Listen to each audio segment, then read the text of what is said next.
하나님의 말씀을 봉독해 드립니다. 시편 84편 말씀입니다. 이제 제가 하나님의 말씀을 봉독해 드리겠습니다. 만군의 여호와여, 주의 장막이 어찌 그리 사랑스러운지요. 내 영혼이 여호와의 궁정을 사모하여 쇠약함이여. 내 마음과 육체가 살아계시는 하나님께 부르짖나이다. 나의 왕 나의 하나님 만군의 여호와여, 주의 제단에서 참새도 제 집을 얻고 제비도 새끼둘 보금자리를 얻었나이다. 주의 집에 사는 자들은 복이 있나니 그들이 항상 주를 찬송하리이다. 주께 힘을 얻고 그 마음에 시온에 데려가 있는 자는 복이 있나이다. 그들이 눈물 골짜기로 지나갈 때에 그곳에 많은 샘이 있을 것이며 이른 비가 복을 채워주나이다. 그들은 힘을 얻고 더 나아가 시온에서 하나님 앞에 각기 나타나리이다. 만군의 하나님 여호와여, 내 기도를 들으소서. 야곱의 하나님이여, 귀를 기울이소서. 우리 방패이신 하나님이여, 주께서 기름 부으신 자의 얼굴을 살펴보옵소서. 주의 궁정에서 한날이 다른 곳에서의 첫날보다 나은즉 악인의 장막에 사는 것보다 내 하나님의 성전 문지기로 있는 것이 좋사오니 여호와 하나님은 해요 방패이시라. 여호와께서 은혜와 영화를 주시며 정직하게 행하는 자에게 좋은 것을 아끼지 아니하실 것임이니이다. 만군의 여호와여, 주께 의지하는 자는 복이 있나이다. 아멘. 기도드립니다. 우리 하나님, 찬양대 찬양을 받으시오니 감사합니다. 저들의 헌신과 수고를 기억하소서. 이 시간 종이 말씀 전할 때에 불쌍히 여기시고 성도들의 마음 열어주시고 함께 말씀 받으며 은혜 받고 하나님께 영광 돌리게 하옵소서. 예수님 이름으로 기도합니다. 아멘. 김용기 장로님이라는 분이 계셨죠. 가나안 농군학교를 세운 분인데, 가나안 농군학교는 새마을 운동의 모태라고 할 수 있습니다. 우리 김 장로님은 복을 받는 백성, 복민 되는 길을 평생 몸소 모범으로 보여주셨습니다. 대한민국 국민, 민족이 하나님의 복을 받게 되는 것이 그분의 꿈이었습니다.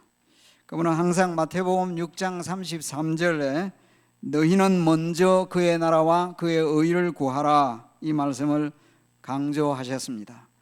하나님의 말씀대로 사는 것, 그것이 잘 사는 운동이요 바르게 사는 운동임을 강조하셨습니다.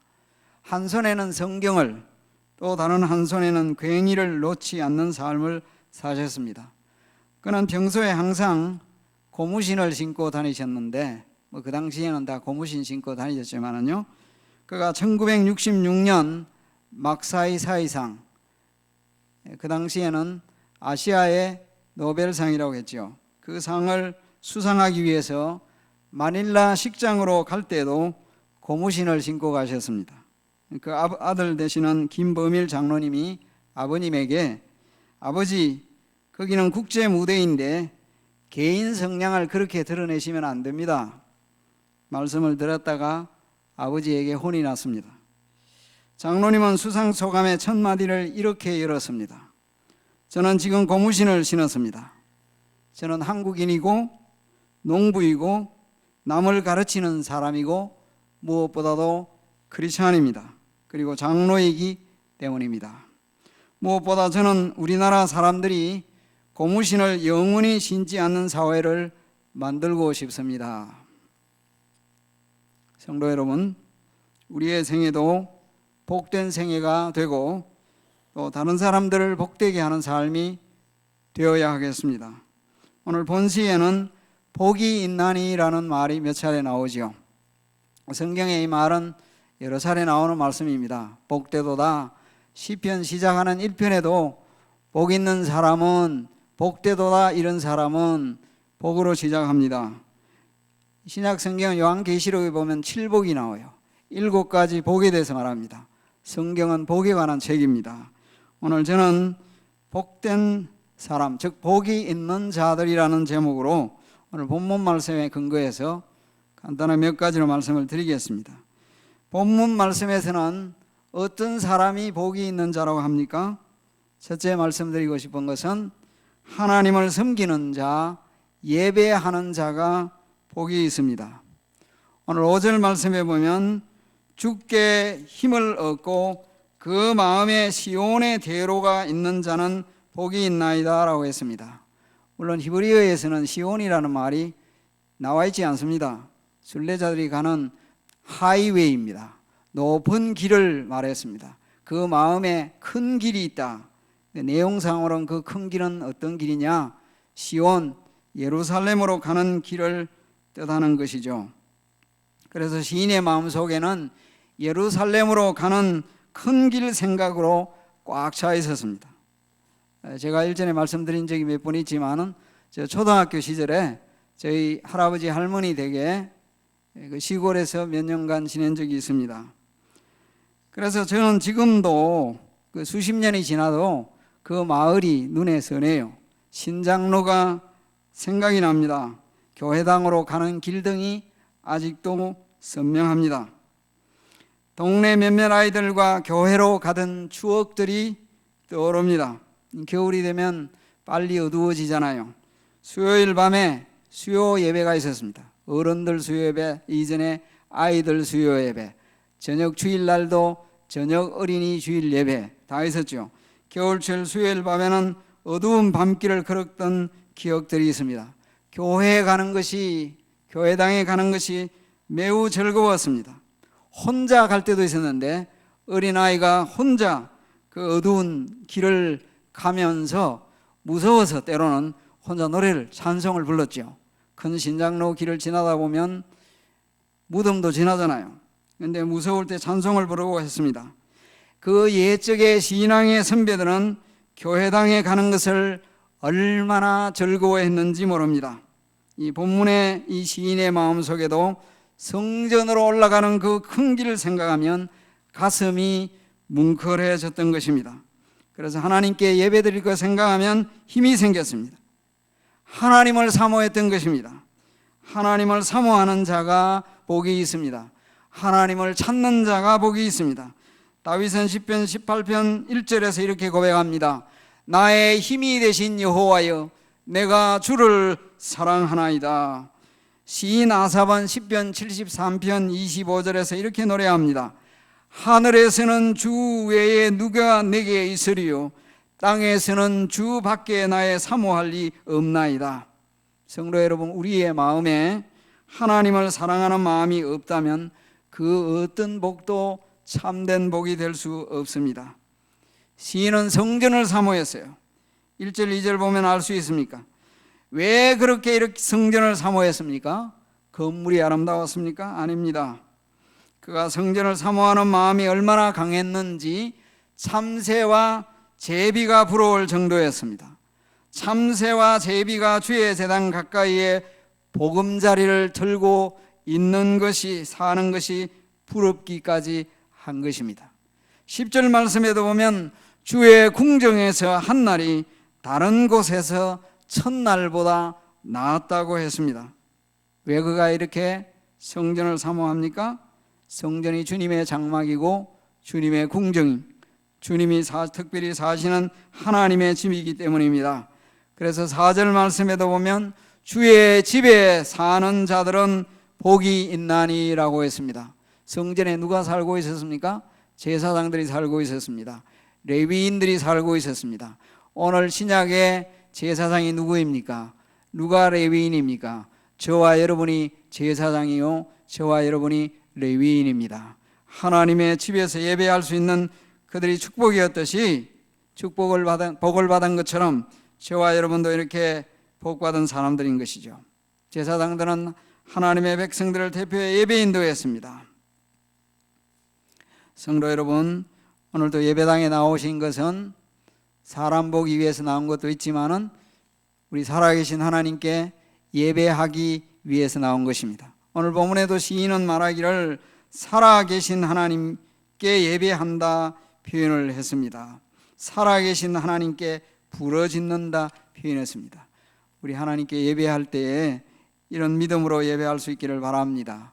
은혜의 자리에 나온 것입니다. 예배를 즐거워하는 저와 여러분이 되어야 합니다. 주님 말씀하셨잖아요. 하나님께서는 지금도 성령과 진리로 예배하는 자들을 찾으신다 하셨습니다. 그런 예배자들이 되어야 할 줄로 믿습니다. 토미 텐이라는 분이 쓴 하나님 당신을 예배합니다라는 책 내용을 소개하면 간단히 이런 내용입니다. 1부의 제목부터 내용이 이런 내용이에요. 단 한 분의 예배도 소홀히 여기지 말라. 제1장에 단 한 분의 찬양도 과소평가하지 말라. 예배가 당신의 운명을 바꿀 수 있다. 단 한 분의 예배도 소홀히 여기지 말라. 단 한 분의 만남에 어떤 가능성이 있을지 과소평가하지 말라. 예배와 경배와 하나님을 위한 꾸준한 사역에 망설임 없이 온몸을 던져라.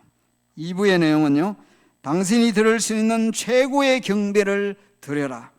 하나님의 임재 앞에 인생을 걸고 예배하라. 하나님의 임재하심이 당신의 인생을 바꾸신다. 참된 예배자로 예배할 수 있기를 바랍니다. 그리고 또한 예배하는 날, 특별히 예배하는 날이 주의 날입니다. 이 날을 또한 귀하게 여기 바랍니다. 다른 모든 여세도 귀합니다. 그러나 이 날은 특별히 소중히 여기고 예배해야 하는 날입니다. 한국의 합동신학교 교단의 교장도 하신 신학자요, 오랫동안 20여 년 이상으로 목회하신 목사님, 목회자 목사님, 지금 은퇴하신 분인데 미국에서 오랫동안 교회사를 공부하시고 신학교에서 강의하신 그 목사님이 최근에 어떤 기독교 신문에 인터뷰하신 내용을 보았는데, 오늘날 교인들이 주일과 주일 예배를 참으로 심하게 등한히 여긴다 한탄하셨습니다. 옛날에는 그렇지 않았는데 지금은 점점 그렇게 되어가고 있다고 탄식하셨어요. 신앙의 선배들을 따라 온전한 주일 성수를 해야 한다고 주장하셨습니다. 때로는 지나친 느낌이 들지만 그 정신을 우리는 이어가야 한다고 생각을 해요. 저희 교회는요, 신앙 고백을 웨스트민스터 신앙 고백과 그 신앙 대소요리 문답을 따르는 신앙입니다. 그 웨스트민스터 신앙 고백서의 제21장이 예배와 안식일에 대한 얘기입니다. 물론 거기서 말하는 안식일은 구약의 안식일을 두고 하는 말이 아닙니다. 7조와 8조에 보면 이런 내용이 있는데 간단히 소개해드리면, 7조의 내용을 소개하면 일부 이러합니다. 안식일은 창세로부터 그리스도의 부활까지는 한 주간의 마지막 날이었으나 그리스도의 부활 이후로는 한 주간의 첫째 날로 바뀌었다. 성경에는 이 날이 주의 날로 불리워져 있다. 이 날은 세상 끝날까지 기독교의 안식일로 지켜져야 하는 것이다. 그리고 8조의 내용을 소개하면 이럽니다. 그러므로 안식일은 주님께 거룩하게 지켜져야 한다. 이를 위해 사람들은 그들의 마음을 합당하게 준비하고 그들의 일상적인 일들을 미리 정돈한 후에 그날의 하루 종일 그들 자신의 일과 그들의 세상적인 일에 대한 말이나 생각, 그리고 오락을 중단하고 거룩하게 안식할 뿐만 아니라 모든 시간을 바쳐서 공적으로 개인적으로 하나님께 예배하는 일과 부득이 해야 할 필요가 있는 일, 그리고 자비를 베푸는 일을 해야 한다라고 했습니다. 조직신학자 잔 프레임이라는 교수도 성도들이 주일을 이렇게 엄격하게 지켜야 한다고 그의 조직신학 책에서도 말하고 있습니다. 그러면서 그런 면에서 오늘날 우리가 정말 주일 성수를 하고 있는지 모르겠어요. 주일 성수라는 말 자체를 싫어하는 사람들도 꽤 있습니다. 율법주의다 이런 말을 합니다. 절대로 율법주의가 아닙니다. 구약의 안식일도 모세가 십계명 이하에서 나오는 율법을 주시기 전에 그 근거가 이미 안식일이 이미 그 근거가 있습니다. 죄가 세상에 들어오기 전에 에덴 동산에서부터 하나님이 창조 안식을 통하여서 말씀하셨고 그것이 안식일, 구약 안식일 준수의 근거였습니다. 여러분들이 아시는 대로 에덴 동산에서 죄가 들어오기 전에 있었던 하나님이 보여주시고 또는 정해주신 제도가 있습니다. 그 중에 하나가 주님이, 우리 하나님이 친히 여세 동안 천지를 창조하시고 일곱째 되는 날에 쉬셨습니다. 그것이 안식일 준수의 근거였습니다. 세우신 제도는 뭡니까? 노동입니다. 죄가 세상에 들어오는데 노동은 눈물 섞인 그런 땀 흘리는 고통이 되지만은 원래 노동도 에덴 동산에서 죄가 들어오기 전에부터 일이 있었습니다. 그리고 또 하나는 결혼 제도이지요. 성도 여러분, 창세기의 안식일은 말씀드린 바와 같이 원형 안식입니다. 창조 안식입니다. 그래서 히브리서 4장에 4가지 안식이 있다는 말씀을 드린 기억하실 거예요. 창조 안식, 원형 안식입니다. 그런데 하나님께서 이후에 모세를 통하여 십계명을 주실 때에 출애굽기 20장에서 안식일을 준수하라는 것은 창조 안식에, 창조의 근거를 두었습니다. 하나님이 여세 동안 천지를 창조하시고 일회째 되는 날을 쉬셨기 때문에 안식해야 한다. 창조의 근거 신학입니다. 그러나 출애굽 2세대와 3세대 와서 신학의 근거가 트랜스퍼 됩니다. 달라집니다. 신명기 5장에 와서는 왜 안식일을 지켜야 하느냐? 출애굽 사건이다. 출애굽 때문에 너희가 이스라엘 백성들에게 하신 말씀입니다. 출애굽했기 때문에, 즉 창조에서 구속으로 신학적 근거가 바뀌어지게 된 것입니다.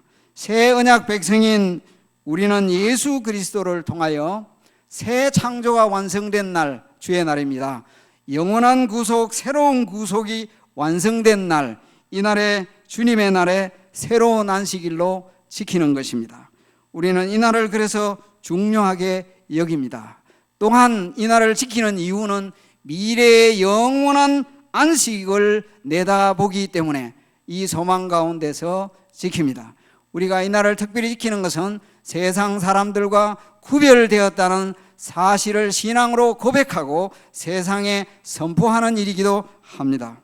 그래서 예배하는 것을 즐거워해야 합니다. 이 날을 귀하게 누리고 예배와 영육 간의 심과 선한 일을 통하여서 주님을 높여드리는 저와 여러분의 삶이 되기를 간절히 바랍니다. 하나님을 섬기는 것, 예배하는 것이 이렇게도 복된 것입니다. 두 번째, 어떤 사람이 복된 사람인가? 하나님을 의지하는 자가 복이 있습니다. 12절 말씀입니다. 만군의 여호와여 주께 의지하는 자는 복이 있나이다 라고 말씀하셨습니다. 하나님은 어떻게 의지합니까? 본문 말씀에 의하면 쉽게 하나님 의지하는 것은 하나님을 믿고 살아계신 하나님께 기도하는 것입니다.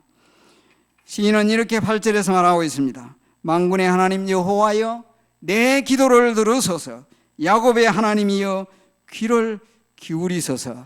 우리 살아계신 하나님을 믿고 기도하는 것, 이것이 하나님 의지하는 것입니다. 여러분의 생애를 누구에게 무엇에 맡기시겠습니까?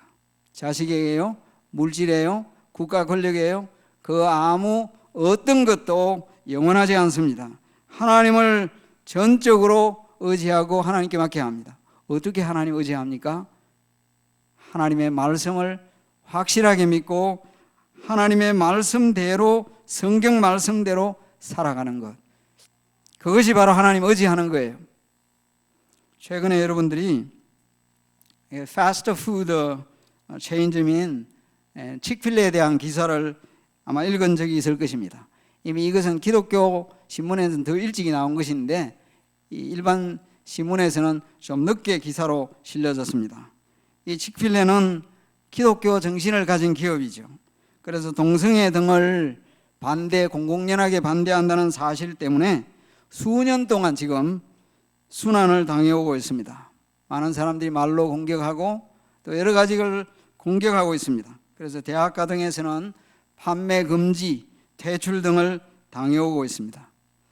그러나 최근의 뉴스에 의하면 지난해 6월부터 올해 5월까지 미국인들이 가장 만족스러워하는 패스트푸드 체인점 1위에 올랐습니다.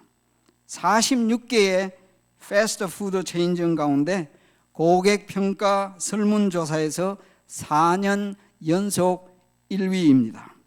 주문의 정확성, 직원의 친절도, 맛을 포함한 음식의 품질과 온도, 재료의 신선도 등을 가지고 점수를 매겼는데 4년 동안 1위입니다.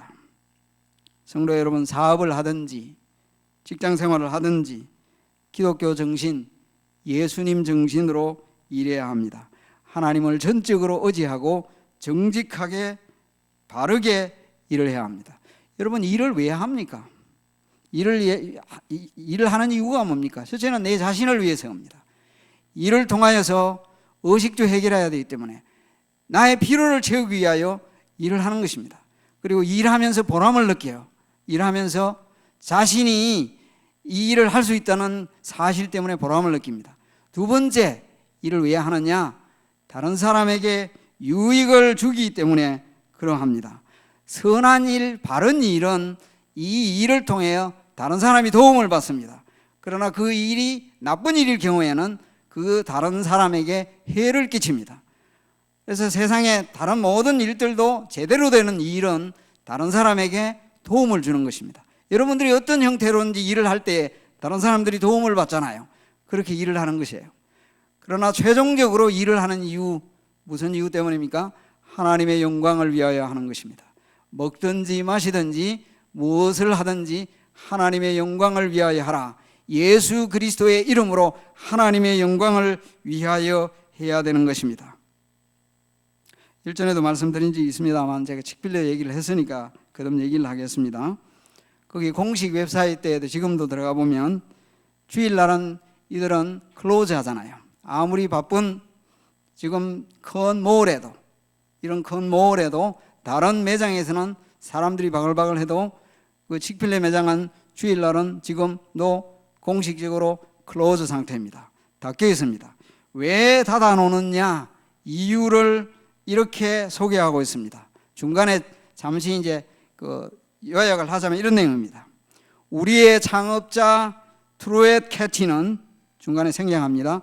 일요일에 문을 닫는 중요한 이유를 이렇게 보았습니다. 그와 그의 종업원들이 쉬기 위해서 쉬어야 되잖아요. 그리고 할 수 있으면 종업원들도 그들이 선택을 한다면 if they choose 크리스찬이라면 말입니다. 예배하기 위해서 하루를 제쳐둘 수 있기 위함이었습니다 라고 했습니다. 그리고 오늘 또 우리가 유지하고 있는 관행입니다. Practice we uphold today 이렇게 표현을 했습니다. 그런데 이 기업의 목적에 대해서 말씀드린 적인데 한 번 더 소개하면 Corporate Purpose에 대해서 이렇게 웹사이트에서도 여전히 소개합니다. 우리에게 맡겨진 모든 것에 대해 충성스러운 청지기가 됨으로써 그리고 칙필리와 접촉하는 모든 사람들에 대해 긍정적인 영향력을 끼침으로써 핵심이 무엇입니까? 하나님께 영광을 돌리는 것이다. To glorify God. 이것이 지금 그 기업의 목적입니다. 이 기업을 운영하는 이들이 계속해서 전적으로 하나님을 의지하고 하나님께 영광을 돌려줄 수 있으면 좋겠습니다. 우리 주님이 말씀하시기를 너희 빛이 세상 사람 앞에 비치게 하여 그들로 너희 착한 행실을 보고 하늘에 계신 너희 아버지께 영광을 돌리게 하라 하셨습니다. 저와 여러분의 삶도 앞으로 계속해서 그러하기를 간절히 바랍니다. 큰 기업이 경제적 손실을 감수하면서도 사람들로부터 수없이 많은 공격과 비난을 받으며 감수하면서도 성경적인 정신과 믿음의 바탕 위에서 운영을 하고 있다면 우리 각자는 어떻게 살아야겠습니까? 믿음으로 살아야 되지 않겠습니까? 하나님의 영광을 위하여 살아야 되지 않겠습니까? 성도 여러분, 복된 인생 되기 바랍니다. 다른 복도 많이 얘기했지만은 예배하는 이 자리에 나와 있는 그 자체가 이미 복받은 증거입니다. 하나님 섬기는 것이 복을 받은 것입니다. 그래서 앞으로도 계속해서 예배를 기뻐하고 즐거워하시기 바랍니다. 하나님 앞에 온전한 예배를 드릴 수 있기를 바랍니다. 그리고 한 믿음으로 의지하면 살아서 복된 인생으로 끝까지 살아가게 되기를 주님의 이름으로 간절히 기원합니다. 기도하겠습니다.